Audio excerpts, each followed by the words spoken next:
IVF చికిత్సలో 25% భారీ discount, free doctor consultation, free ultrasound scan, logo launch, Andro max advanced male infertility centre ను కూడా ప్రారంభించారు. నమస్తే, welcome to Telugu popular TV. ప్రస్తుతం మనతో పాటు ఉన్నారు సీనియర్ ఎడిటర్ తెలకపల్లి రవి గారు. నమస్తే రవి గారు. నమస్తే సువర్ణ. ఎలా ఉన్నారు? ఫైన్ ఫైన్ సార్, సాధారణంగా మనం చాలాసార్లు కలిసినప్పుడు పాత సినిమాల గురించి ముచ్చట్లు, కబుర్లు చెప్తూనే ఉంటాం. ఎంత విన్నా మరలా వినాలనిపిస్తుందండి. అవును, మీకు చెప్పడానికి ఏమనిపిస్తుందో నాకు తెలియదు, కానీ నాకైతే ఇంకా వినాలనిపిస్తుంది. ఒకసారి వచ్చిన సబ్జెక్ట్ ఇంకొకసారి రాదు.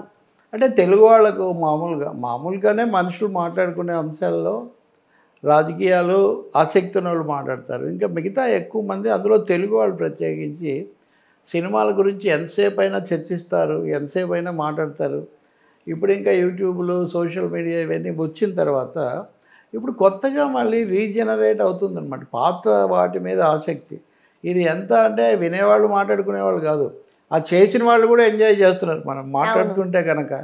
మళ్ళీ ఒకసారి ఒక పాత ప్రపంచంలోకి వెళ్ళినట్టు. ఇప్పుడు చూడండి, ఈ మధ్యకాలంలో ఒక హీరోయిన్ వచ్చారనుకోండి, ఎప్పుడు వచ్చారో తెలియదు, ఎప్పుడు వెళ్ళిపోయారో తెలియదు. బట్ మన పాత వాళ్ళని ఎప్పటికీ గుర్తు చేసుకుంటాం. ఎప్పటికీ మన హీరోయిన్స్ అంటే వాళ్ళే, మన హీరోస్ అంటే వాళ్ళే. అంటే ఓకే, లైఫ్ అనేది ఎవర్ గ్రీన్గా ఉంటుంది. జీవితం నిత్య నూతనం అంటారు కదా, ఏ రోజుకి ఆ రోజు కొత్తదనం ఉంటుంది. పాత వాళ్ళే కొత్త వాళ్ళు కాదని మనం చెప్పలేం, కానీ నిలబడేవి కొన్నే ఉంటాయి. ఎప్పుడైనా కొత్త వాళ్ళలో కూడా నిలబడే వాళ్ళు ఉంటారు. ఇప్పుడు 20 ఏళ్ళు 25 ఏళ్ళు పూర్తి చేసుకున్న హీరోయిన్లు ఉన్నారు. ఇప్పుడు దీపిక పడుకునేలు, అనుష్కలు, లేకపోతే ఇట్లాంటి వాళ్ళు ఏ విధంగా కూడా హీరోల కంటే తక్కువగా లేరు నిజానికి. ఓకే, అయితే మొన్న ఒకటి విన్నానండి మీరు చెప్పే మాటల్లో, అప్పటి నుంచి మీతో మాట్లాడదాం అనుకున్నాను. సో ఈ రోజు ఆ టైం కుదిరింది. కె విశ్వనాథ్ గారి గురించి చెప్పేటప్పుడు, విశ్వనాథ్ గారి దర్శకత్వం అంటేనే అదొక డిఫరెంట్ స్టైల్. ఎలా చెప్పాలని చెప్పడానికి నా ఎక్స్పీరియన్స్ సరిపోదు, నా ఏజ్ సరిపోదు, చూసి ఆస్వాదించడం తప్పితే. బట్ మీ మాటల్లో విశ్వనాథ్ గారు, బాపు గారు, బాలచంద్ర గారి దగ్గర కూడా పని చేయాలి అని అనుకున్నాను అని ఒక మాట మీరు విన్నాను అని ఒక డిస్కషన్స్లో ఉంది. ఏంటి సార్ అది? ఒకసారి ఆయన ఇంటర్వ్యూ చేసి 2-3 సార్లు కలిశాను. నా పుస్తకంలో కూడా ఆయన తన లైఫ్ ఇది అంతా చాలా వివరంగా రాశారు, చెప్పారు. ఆయన ఒక చోట మాట్లాడుతూ, ఎన్ని అయినా కానీ ఎప్పుడు నేను నేర్చుకోవాల్సింది ఉంటుంది. బాలచంద్ర ముఖ్యంగా, బాలచంద్ర ఆఫ్ బీట్ సినిమాలు తీస్తారు, అవి చాలా నాటకీయంగా ఇవన్నీ ఉంటాయి. విశ్వనాథ్ శైలి సంసారపక్షంగా సాంప్రదాయ శైలికి బాలచంద్రకి అక్కడ కుదరదు. కానీ ఆయన మాట్లాడుతూ అవకాశం దొరికితే బాలచంద్ర దగ్గర అసిస్టెంట్గా పనిచేయాలని ఉంది కొన్ని రోజులు అని అన్నారు. నాకు చాలా ఆసక్తి కలిగింది. ఆశ్చర్యం కూడా. అంటే ఆశ్చర్యం అంటే ఓకే, వాళ్ళు దర్శకులు లేకపోతే కళాత్మకంగా ఏదో కారణం ఉండాలని నేను తర్వాత కలిసినప్పుడు అడిగాను. నేను అప్పుడు కూడా చెప్పానండి అంటూనే ఆయన చాలా ఇంట్రెస్టింగ్గా చెప్పారు.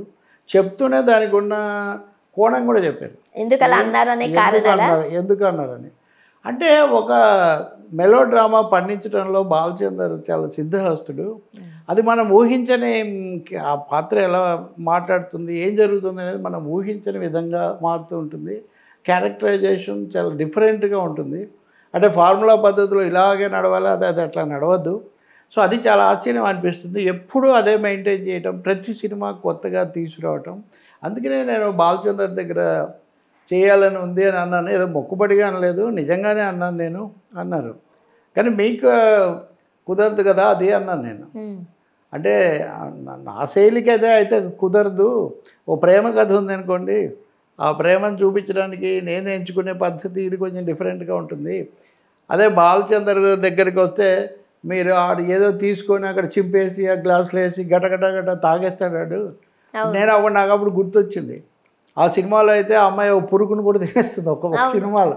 సో ఇలాంటివి అంటే బాలచంద్ర సినిమా కాదనుకోండి అది. ఓకే, అంటే ఇట్లాంటి విపరీతమైన విషయాలు కూడా ఒక్కోసారి జరగవచ్చు లైఫ్లో, సిచ్యువేషన్స్ డిమాండ్ అని. కాబట్టి బాలచందర్ మానవ ప్రవర్తనను, అందులో ఉన్న భిన్నమైన పార్శ్వాలను, కోణాలను నాటకీయంగా స్ట్రైక్ అట్లా నిలవేసే విధంగా చూపిస్తారు. అది నచ్చింది నాకు. మీరు అన్న సీన్ నిజమే, అది మరో చరిత్ర సినిమా అది, రైట్? సో ఫోటో కాల్ చేస్తే అక్కడ టీ వస్తుంది, ఆ టీలో ఈ ఏదైతే ఉంటుందో అది వేసేసుకుని తాగేస్తారు. నాకు తెలిసి ఆ సీన్ చూసిన తర్వాత చాలా మంది అలాంటివి చేసే ఉంటారు. అంటే అక్కడ ఆగిపోతాం మనం, ఇలా కూడా చేయొచ్చా? అదే అన్నారు అనమాట. షాకింగ్ విషయాలు ఉంటాయి, వాటినేమో మామూలు చూస్తేనేమో ఓవరాల్ సిచ్యువేషన్లో అది జస్టిఫైడ్గానే ఉంటుంది. సో బాలచందర్ నాకు అక్కడ నచ్చాడు. అలాంటి ఆయన చేస్తే ఎలా ఆలోచిస్తారు తెలుసుకుందాము, నేను కూడా క్రియేటర్ను కదా అన్నారు. రెండోది బాపు, అంతకుముందు చెప్పలో బాపు పేరు కూడా చెప్పారు. బాపు ఫ్రేమ్ అనేది చాలా పర్ఫెక్ట్గా ఉంటుంది. అంటే మీరు ఊరికే ఒక సీన్ ఏమి దాని తలాతోక లేకుండా ఒక సీన్ ఒక ఫ్రేమ్ చూపిస్తే ఇది బాపుది అని మనం చెప్పేయచ్చు. అంటే వాళ్ళు తీసుకునే జాగ్రత్త అవన్నీ అంత పక్కాగా ఉంటాయి. అందుకనే బాపు గారి దగ్గర కూడా చేయాలనిపించింది. నేను అప్పుడు మాట అన్నా, బాపు గారిలాగా మీరు కూడా గోదావరి బేస్గా ఎక్కువగా చేశారు కదా, తెలుగు వాళ్ళకి బాపు అంటే గోదావరి ఇవన్నీ గుర్తొస్తాయి. ముత్యాల ముగ్గు దగ్గర నుంచి చాలా సినిమాల్లో వంశవృక్షమైన గోదావరి కానీ ఏదో ఒక ప్రవాహం అక్కడ మామూలు మనం బొమ్మలంటే మామూలుగా మనకు నేచర్ బాగా నేచర్ కదా. మన కె విశ్వనాథ్ గారు సంగీతాన్ని ఎలివేట్ చేస్తారు, బట్ సంగీతంలో కూడా ప్రవాహం చాలా సినిమాల్లో ఉంటుంది. ఆయన సినిమాల్లో బాపు దాంట్లో కూడా ఉంటుంది. అంటే మోర్ అది పిక్చరిస్క్గా ఉంటుందండి. అంటే ఒక దృశ్య కావ్యం అంటారు చూడండి, అది చూసేటటువంటి ఒక కావ్యాన్ని మనం దృశ్య రూపంలో చూస్తామేమో అని అంత పర్ఫెక్ట్ ఫ్రేమింగ్, అక్కడ క్యారెక్టరైజేషను బాగా ఆకట్టుకుంటుంది. అందులో ఉన్న మెలోడ్రామా, నాటకీయత, ఇందులోనేమో ఈ సహజ సిద్ధమైన వాస్తవికత, పరిసరాల చిత్రణ ఇవి బాగా నచ్చుతాయి. అందుకని నేను అన్నాను, అదేదో నేను మెహర్బానీ కోసం ఏమనలేదు, నిజంగా అవకాశం వస్తే చేయొచ్చు కదా అనిపించింది. నేను ఆయన దగ్గర చేయలేదు కానీ ఆయన దర్శకత్వంలో అయితే ఒకసారి యాక్ట్ చేశానని కూడా చెప్పాను. అండ్ బాపు గారు ముఖ్యంగా ఆయన సినిమాలు మనం చూస్తే అందం అని అంటే రంగును బట్టి ఎత్తును బట్టి ఉండదు. బాపు గారి సినిమాలో ఆల్మోస్ట్ హీరోయిన్స్ అందరూ కూడా కాస్త డార్క్ షేడ్లోనే అంటే డస్కీ కలర్లోనే ఉంటారు. అండ్ హీరోయిన్తో చెప్పించేస్తారు కూడా సరదాగా. ముత్యాల ముగ్గులో చూడండి, నేను ఎంతమంది పెళ్లి కొడుకులు చూశారు అని అంటే ఒక అబ్బాయి నేను నల్లగా ఉన్నానని చెప్పేసి వెళ్ళిపోయాడు అని అంటారు. బట్ అందులోనే ఒక అందాన్ని తీసుకొస్తారు. అంటే అది కూడా ఒక కాన్సెప్ట్.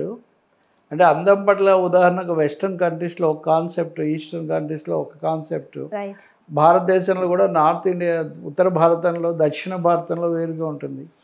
సో ఇది ఈ కోణంలో చూసినప్పుడు వీళ్ళు స్థానికత, నేటివిటీ అంటారు కదా, నేటివిటీ చూపిస్తూ ఆర్టిస్టిక్గా ఉండడం అనేది. అందుకనే నిజంగా ఒక మహాదర్శకుడు తర్వాత దాదాసాహెబ్ ఫాల్కే వరకు వెళ్ళాడు కదా, తన శైలికి పూర్తి భిన్నమైన ఇద్దరు దర్శకుల దగ్గరను ప్రస్తావించి వాళ్ళ దగ్గర చెయ్యాలని ఉందని చెప్పడం నిజంగా చాలా గ్రేట్. ఆ వినయం ఒకటి, ఆ పరిశీలన. అండ్ మనం చూసినట్లయితే సంగీతంలో అందులో ఒక మంచి క్యూట్ లవ్ స్టోరీని నింపడంలో కె విశ్వనాథ్ గారు దిట్ట అయితే, ఒక నేచర్ని చూపిస్తూ హీరోయిన్స్ని చాలా అందంగా చూపించడంలో బాపు గారు దిట్ట అయితే, మీరు అన్నట్టు చాలా డ్రామాటిక్గా చూపించడంలో బాలచంద్ర గారు దిట్ట.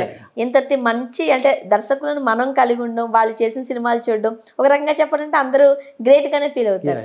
Thank you so much.